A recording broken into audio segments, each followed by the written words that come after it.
Which current players are being overdrafted in fantasy football? We're going to talk about that in today's video. But before we get to it, please like this video, subscribe to the channel, and also leave a comment down below. Who's a running back that maybe you're afraid of drafting at their current ADP?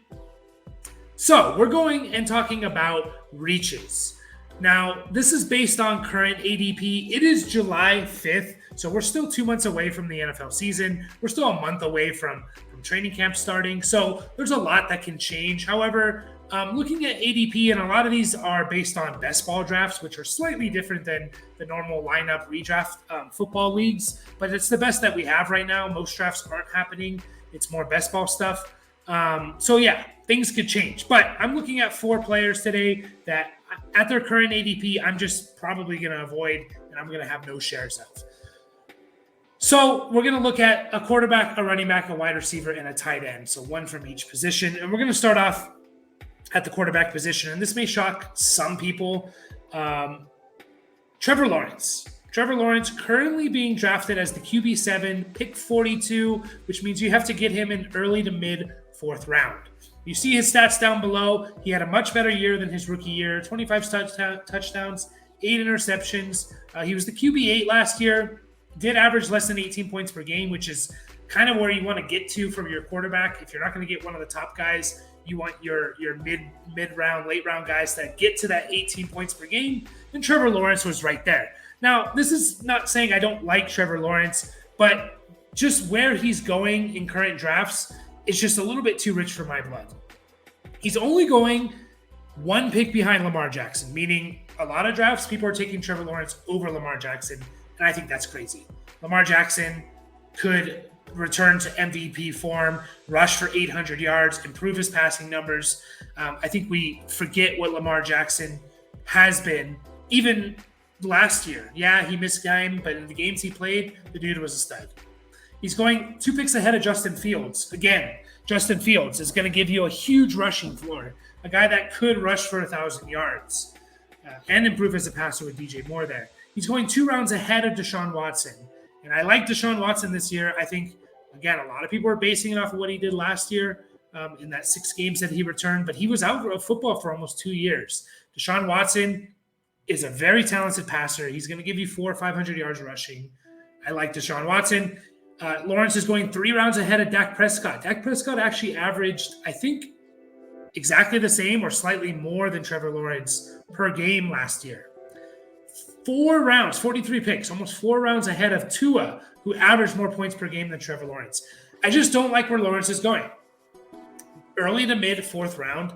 I think a lot of people are expecting Jacksonville to take the next step, and that being Trevor Lawrence taking the next step. However, for me to justify for him to go in the early to mid 4th round, I'm going to have him throw for over 4,500 yards and 35 touchdowns.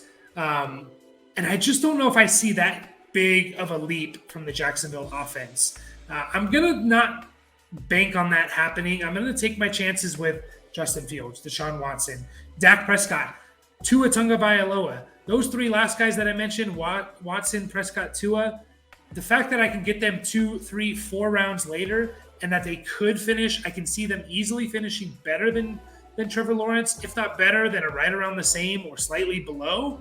I'm going to take that value. So Trevor Lawrence, I'm just going to pass on him as a 4th round pick. If I can get him in the 6th round, even in the late 5th round, I'm a little more on board. But the early to mid 4th round, too rich for my blood.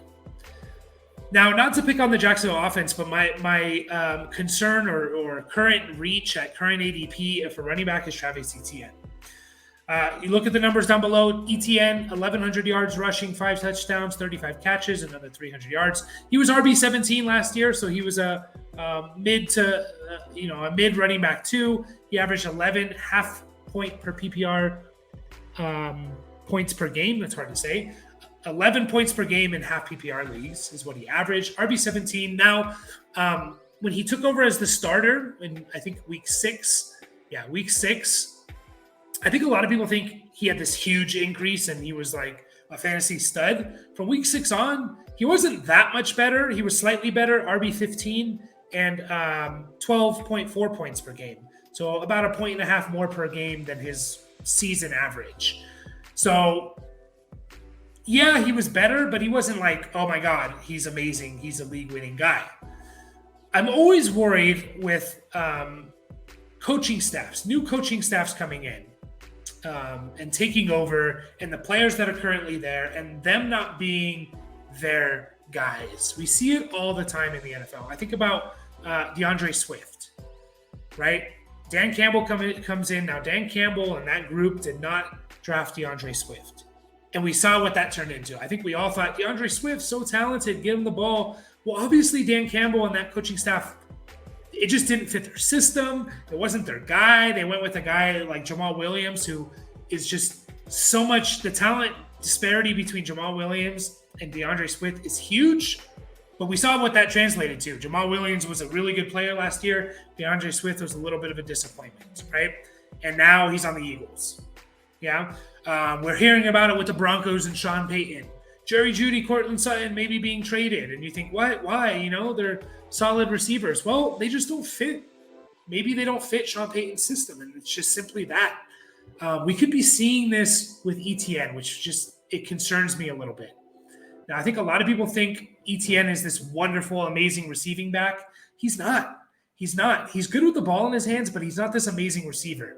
He was tied for 37th in for receiving grades of running backs, according to PFF. He's not a great pass blocker as well. He's an explosive player, and that gives him value, of course, because he can bust off a 70-yard run. But I just don't think he's going to be a workhorse running back. Doug Peterson, in his time as a head coach, tends to not have workhorse running backs. I think the closest thing to it was Miles Sanders in 2020 before he got hurt, was kind of on his way of being that. But from 2016 to 2021, he never really had these workhorse running backs on the Eagles. They brought in Tank Bigsby. And I know a lot of people are like, yeah, whatever, Tank Bigsby. I really like Tank Bigsby as a prospect. I think he's a really good player.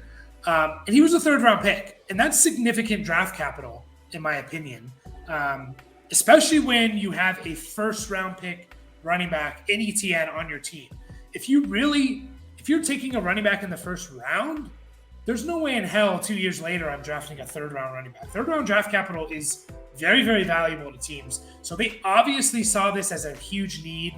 Maybe it was just a case of best player available, but I think they saw it as a need, they needed to bring someone in there to kind of pair with ETN.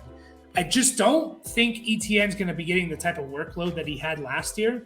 There's a couple games where ETN was getting 20-plus carries. I think there was about 3 games where he had that. I don't see that happening at all in 2020, not even once. I don't really consider him an amazing pass catcher. He had 3 games over 20 carries, another game with 19. I don't see that happening.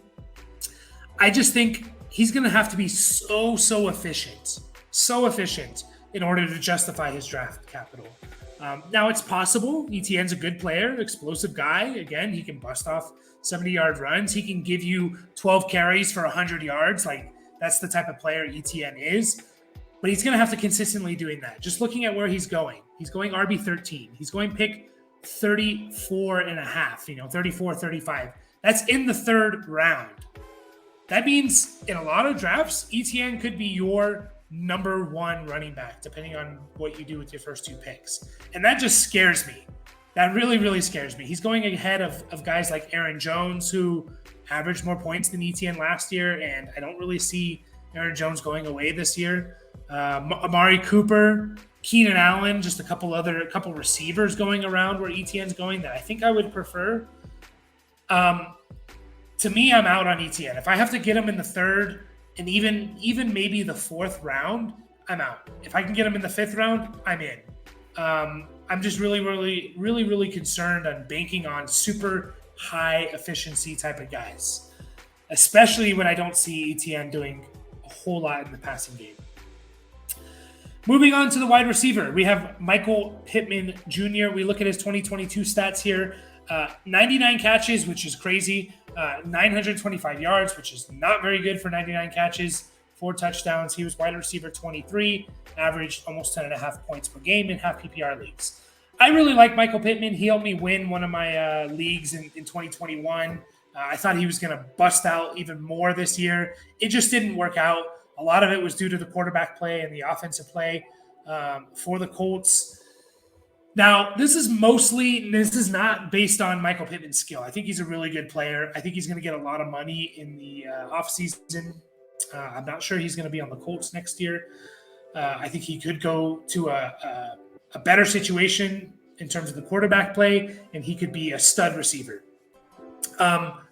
This is mostly due to what do we really expect out of Anthony Richardson and that Colts offense first year. Now, I made a video on kind of what to expect, kind of projecting out Anthony Richardson and his points and his yards. And it wasn't great.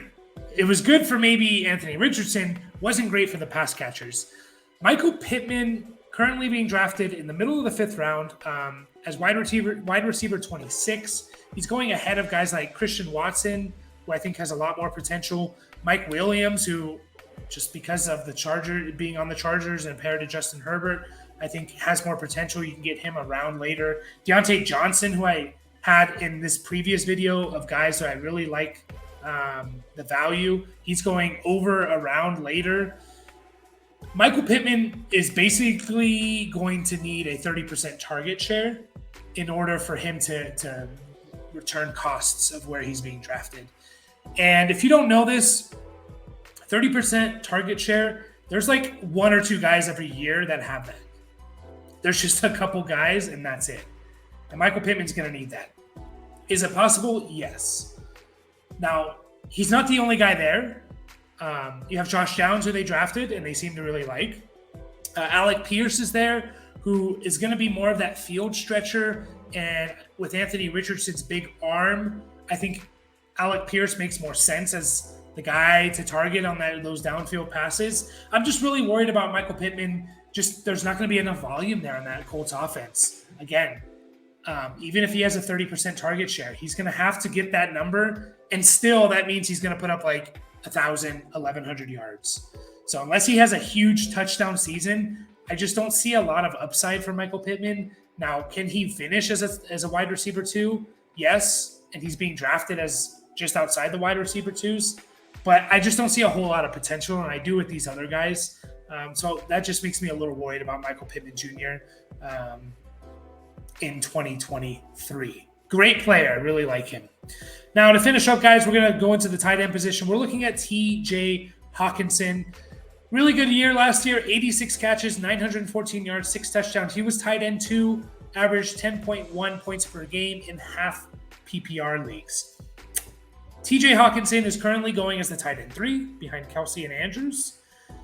The problem with that, though, is he's an early to mid-round 4 pick.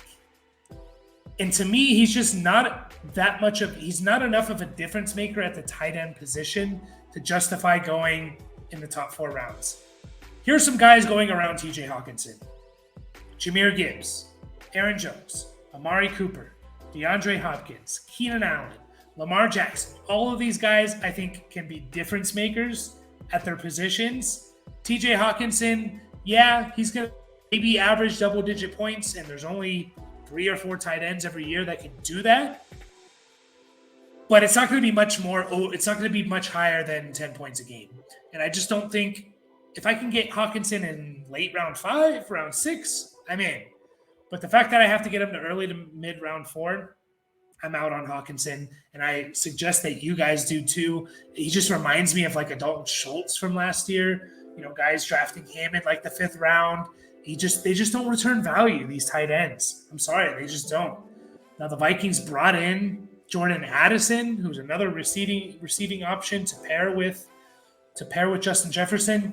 Now, you know, the Vikings, they're going to throw the ball a lot. So I do think that Hawkinson, I think, is going to have a fairly similar type of stat line that you see here. 80 catches, 900 yards, 5-6 touchdowns. Touchdowns, hard to predict. They could go up, they could go down. But 80 catches, 900 yards, I can see that. But that doesn't justify me taking him in the 4th round. I'm out on that cost. Something interesting with Hawkinson as well last year. we look at that average 10.1 points per game in half PPR leagues. There was only 4 games that he actually had more than 10 points per game. He had 2 huge games, if you remember. I think like a 30 or 40 point game and then another like 30-point game. Those 2 games have really boosted his average. You just look at what else that he did. It was only 2 other games where he had more than 10 points a game, which is kind of crazy. You assume if you average 10 points a game, half your games are over 10 points, half your games are under. That wasn't the case with Hawkinson last year. Just looking at some of his stat lines, 5.8 points per game, 4 points, 9.3, 1.1, 6.8, 9.5. I mean, even with the Vikings, he had an 8-point game, 5.9 point game, 5.3, 8.7, 6.8, 9.4, 2.1. You'll take the 9.4s, but you're going to get a lot more 9 points per game than you are 10, 15 points per game from Hawkinson. Maybe he explodes and gives you a couple winning weeks, but I think you're going to be hovering around those 10 points, and that's just, to me, is not a difference maker. So I'm out on TJ Hawkinson. So there you have it, guys. Those are guys that I kind of want to avoid if they stay at their current ADP in my fantasy drafts. Let me know down below what you think, if you agree or disagree. I'm always up to talk and debate. And once again, please like the video, subscribe to the channel. I'll catch you guys next time.